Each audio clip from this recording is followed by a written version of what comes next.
안녕하세요. 계획대로라면 다가오는 2달 후에는 직장에 들어갔을 30대 여성입니다.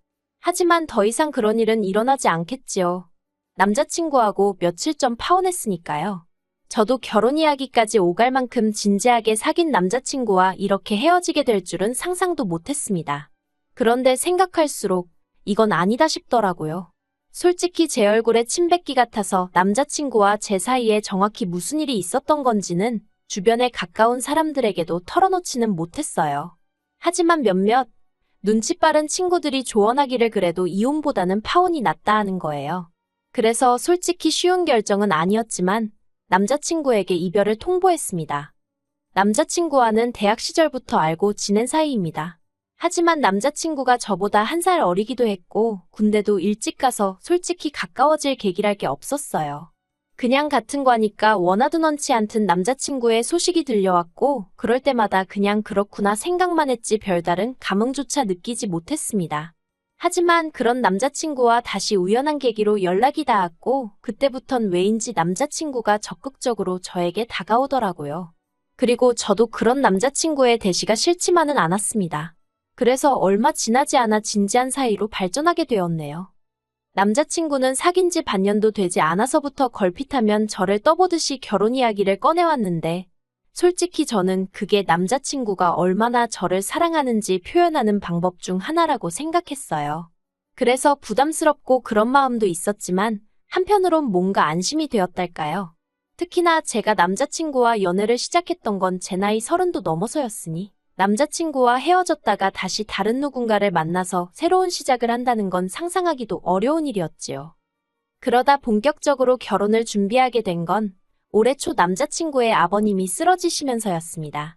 그전까지는 남자친구가 말한 적이 없어서 몰랐는데 알고 보니 남자친구 아버님은 건설 현장에서 근무를 하고 계셨고 그날은 낙상사고를 당하셨던 거예요. 다행히 부상의 정도가 크지는 않았지만 남자친구는 물론이고 어머님도 크게 놀라신 모양이었습니다. 그리고 그 일을 계기로 남자친구는 하루아침에 아버님 어머님이 어떻게 될지도 모른다는 걱정에 몸서리를 치더라고요. 그러면서 하루빨리 결혼해서 자리 잡는 모습을 보여드리고 싶다 하는데 그걸 차마 싫다고 하기가 어려웠네요. 그래서 알겠다 대답 한마디 한 것이 불씨가 되어 순식간에 휘뚜루마뚜루 결혼 준비가 시작되었어요. 그런데 결혼 이야기가 오가기 전까지 솔직히 제가 남자친구에게 말하지 않은 사실이 하나 있었습니다. 그건 바로 제가 이주택자라는 사실이었어요. 물론 대출도 있었고 세금 때문에 한시라도 빨리 하나는 정리를 해야 하는 상황이었지만 어쨌든 하나를 정리하고 나면 남은 한 채는 오롯이 제 것인 상황이었지요. 남자친구에게 일부러 비밀로 했던 것은 아니에요. 하지만 연애 초반에는 굳이 그런 이야기를 할 필요가 있을까 싶었고 한창 연애하는 동안에는 괜히 자랑하는 것처럼 들리진 않을지 걱정이 되었거든요.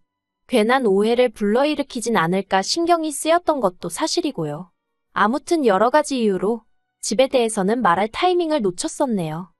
하지만 상견례 날짜까지 잡히면서 저희 부모님이 먼저 남자친구가 돈은 얼마나 모았는지, 사돈 되실 분들이 얼마나 보태주실 수 있는지 그런 정보들을 궁금해하셨어요.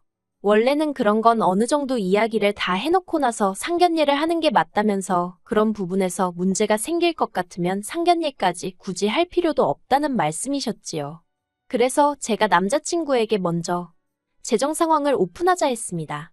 그랬더니 남자친구가 잠깐 당황한 듯 하더니 솔직히 어머님 아버님이 보태주실 상황은 못 된다대요. 자기는 현금이 4천 있고요. 제 예상보다 현저히 적은 숫자에 저 또한 당황스러웠습니다. 그래서 제가 그동안 다 벌어서 어디다 쓴 거냐고 기분 나쁘지 않게 살짝 농담처럼 물었어요.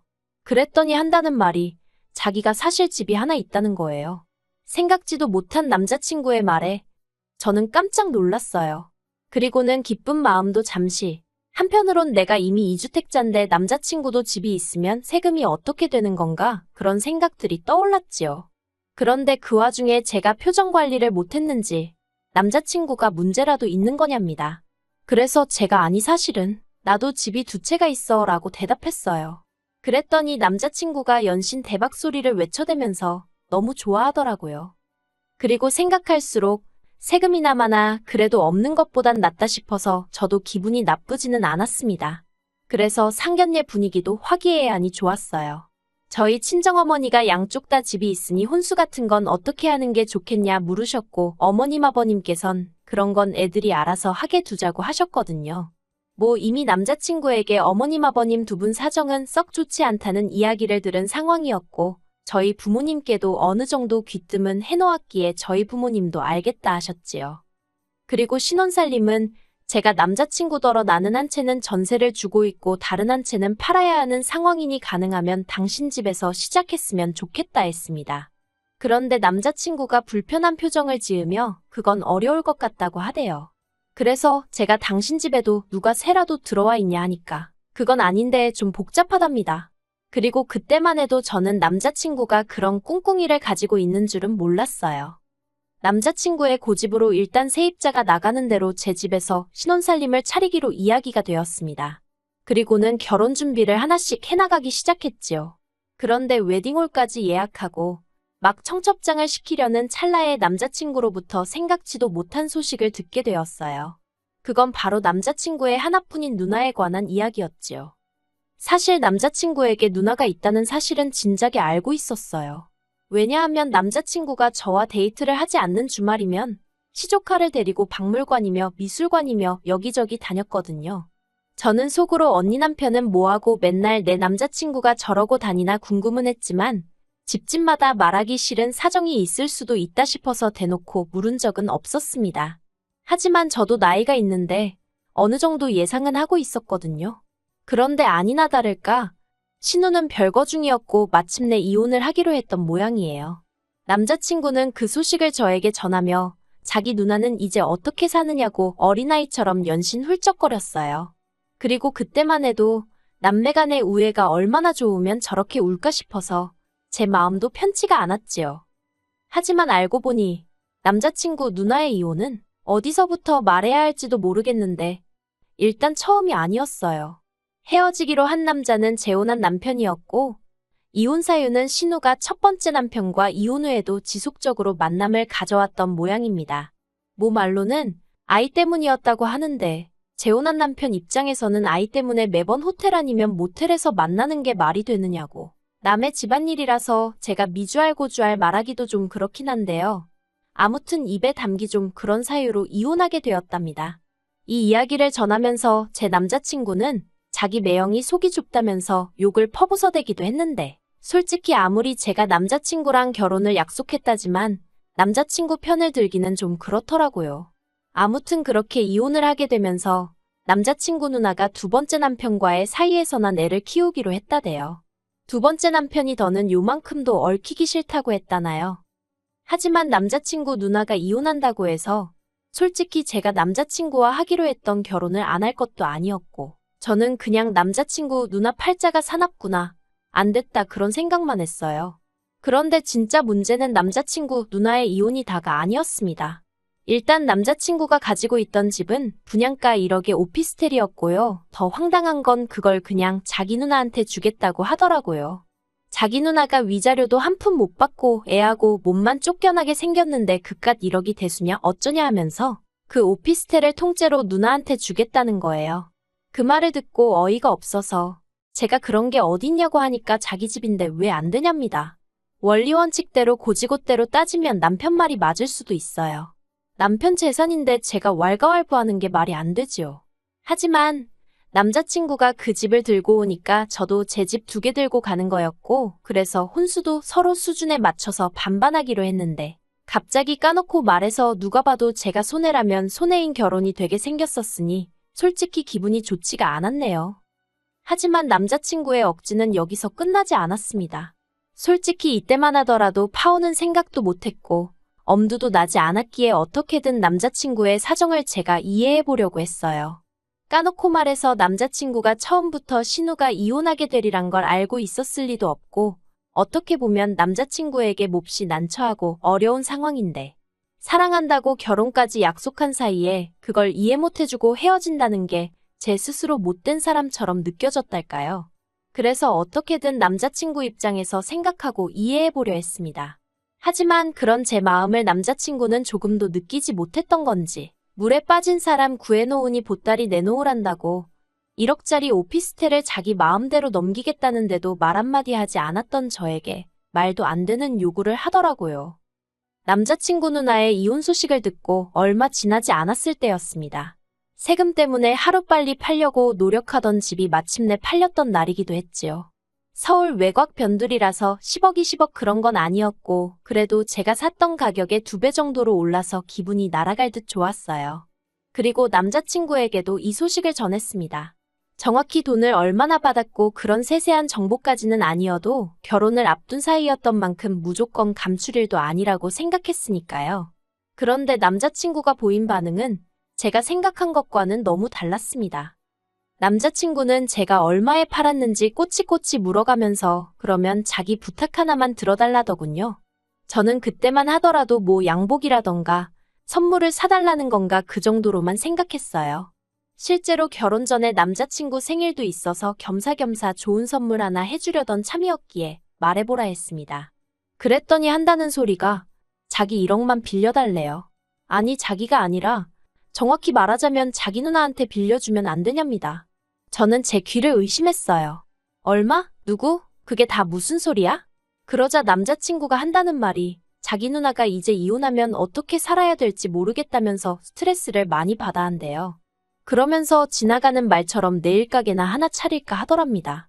결혼하기 전에 잠깐 네일학원에 다녔었다나 어쩐다나요. 그래서 자기가 그런 가게 차리는 데는 돈이 얼마나 드냐고 물으니 1억이면 코딱지만한 거라도 하나 할 수 있지 않겠냐고 했다면서 자기를 믿고 자기 누나한테 투자를 좀 해달라나요? 어이가 없어서 더 들을 것도 없다고 안 된다고 했습니다. 원래 남하고 돈거래 안 한다고요. 그랬더니 남자친구가 이제 곧 결혼할 사이인데 남이라니 저더러 말을 너무 서운하게 한다고 그러더군요. 그래서 제가 남뿐만이 아니라 가족 간에도 안 한다 당장 우리 엄마하고도 안 한다 했습니다. 그러자 남자친구가 그래도 어머님께서 우리 결혼할 때 얼마 해주신다 하지 않았냐며 그건 돈거래 아니고 뭐냐대요. 그때부터 저도 슬슬 짜증이 나기 시작했어요. 부모님이 자식 시집장가 갈 때 돈 보태주시는 게 돈거래라는 사람은 처음 봤다고 괜한 억지 쓰지 말라 했습니다. 자기가 무슨 말을 하든 나는 돈은 못 빌려준다고요. 그러자 남자친구가 기껏 한다는 소리가 혹시 자기 누나가 안 갚을까봐 그러냐면서 그러면 자기랑 혼인신고부터 하잡니다. 그러면 하나도 불안할 거 없지 않냐면서 혹시나 나중에라도 자기 누나가 못 갚겠다 배째라 하고 나오면 자기가 대신 제 돈을 갚아주겠대요. 남자친구가 하는 말을 들으면 들을수록 제정신인가 싶었습니다. 결혼하고 부부가 된 다음에 자기가 무슨 수로 제 돈을 갚아주겠다는 건지 막말로 자기가 어디 가서 투잡이라도 뛸 건가 싶대요. 그리고 당장 신혼살림도 제 집에서 차리게 생긴 마당에 제가 미쳤다고 신우될 사람한테 1억씩이나 퍼주고 있겠냐고요. 너무 열받아서 남자친구한테 더 들을 것도 없다고 한마디만 더 하면 결혼 안 하겠다 했습니다. 그러자 남자친구가 노발대발 난리도 아니었어요. 저더러 같은 여자면서 자기 누나가 처한 상황이 이해가 안 되냐면서 다른 것도 아니고 이제 한 가족이니 당장에 먹고 사는 문제라도 해결해 주자는 건데 그리고 돈을 누가 떼먹기라도 한다고 했냐면서 그깟 돈 1억 가지고 유세라며 절 다시 봤다나요? 그런 남자친구의 헛소리를 듣고 있던 제 심정은 겪어보지 않은 사람이라면 상상도 못할 겁니다. 그동안 이런 남자를 내가 만나왔다는 수치심이라고 해야 할지 분노가 치밀어 올랐어요. 그래서 제가 더 말할 것도 없다고 그냥 결혼이고 뭐고 없던 일로 하자 했지요. 그리고 저는 웨딩홀부터 시작해서 예약해두었던 모든 것들을 취소해 나가기 시작했습니다. 어떤 건 남자친구가, 어떤 건 제가 예약을 해서 위약금이니 뭐니 따지고 나니 엇비슷하더라고요. 그래서 그런 건 어쩔 수 없다 하고 넘겼습니다. 사실 저를 정말 어이없게 한 건 결혼을 결심하고 준비하기까지 2년하고도 두어 달의 시간이 걸렸는데 막상 파혼을 결심하니까 정리하는데 이틀도 안 걸렸다는 겁니다. 물론 마음의 앙금은 이틀이 아니라 2년이 가도 사라질지 모르겠다 싶었지만요. 그런데 그렇게 한창 정리로 바쁘던 시기에 모르는 번호로 연락을 받았습니다. 업체들하고 통화가 잦아서 모르는 번호지만 제가 뭐 예약해둔 곳 중 하나이려니 싶었는데 알고 보니 남자친구의 누나였어요. 저랑 만나서 얘기를 좀 하고 싶다고요. 남자친구의 의견과 상관없이 저는 이미 다 끝났다고 생각했는데 언니한테 직접 전화가 올 줄은 몰랐습니다. 그래서 저도 모르게 알겠다고 대답하곤 약속을 잡았네요. 그리고 그렇게 만난 남자친구의 누나는 솔직히 남자친구 때문에 색안경을 낄 뻔도 했는데 너무 멀쩡하더라고요. 자기는 자기 동생에게 오피스텔을 해달란 적도 네일 가게를 차려달라고 한 적도 없다면서 자기 남동생이 너무 오바를 한 것 같다며 저더러 자길 봐서 한 번만 넘어가주면 안 되냐는 거예요. 자기가 보기에 자기 동생하고 제가 천생연분이라나 어쩐다나. 하지만 제가 정중히 거절했습니다. 벌써 이런 상황에서도 말 한마디라도 본인이 나서서 해야지. 언니가 이렇게 나온 걸 보라고. 이런 남자를 어떻게 믿고 의지하고 살겠냐고요. 그랬더니 언니도 더는 말을 못한 건지 안 한 건지 아무튼 없었어요. 솔직히 아직 친정에는 파혼했다 소리를 못했거든요.